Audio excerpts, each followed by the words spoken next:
Dilê min winda şev û roj têk çû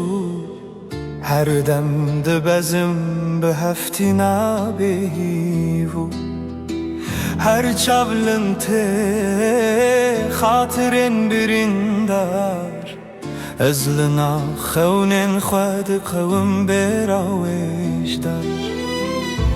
ez gotim ji ber Xwedê dê baş biber lê ji her ziman birînek têj min re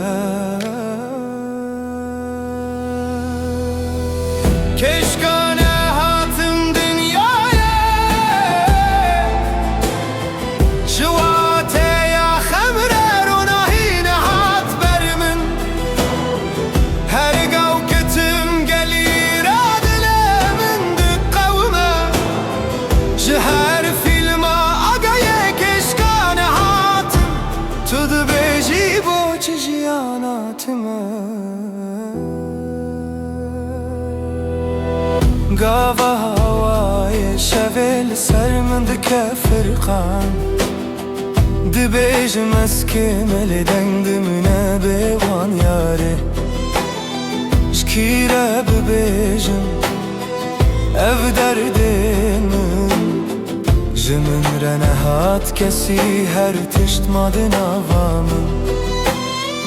her baweriya min çû wek rêya şikestî li hundirê dilê min agirê min nehostî keşkane hatim dinyayê di nav şevên tarî de stran dibêjin min lê hiç dikolî navxwe re her xal bigire min tune tê bêndarî keşkane hatim ev jiyanê li ser re ez hay dikim ji qas xemtêlê min dengê dilê min diqewime